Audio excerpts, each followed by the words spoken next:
اگر کسی انسان پر کوئی مصیبت آتی ہے تو اس کا یہ مطلب نہیں ہے کہ یہ شخص اللہ تعالیٰ کو ناپسند ہے،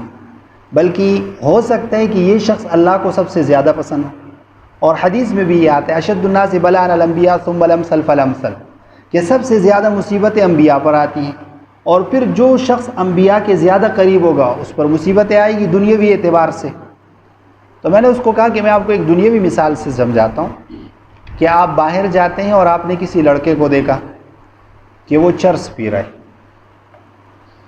اور آپ اس کو نہیں جانتے، تو آپ اس کو کچھ کہو گے؟ اس نے کہا نہیں میں تو کچھ نہیں کہوں گا، میرا اس کے ساتھ کیا کام ہے بھائی۔ تو میں نے کہا چلے آپ باہر جاتے ہیں، آپ کا بیٹا بیٹھا ہوا ہے وہ چرس پی رہا ہے، تو پھر آپ کیا کہیں؟ اس نے کہا میں 2-3 چماٹ اس کو لگاؤں گا اور گھر پہ لے کے آؤں گا، اس کی صحیح مرمت کروں گا۔ تو میں نے کہا یہی بات ہے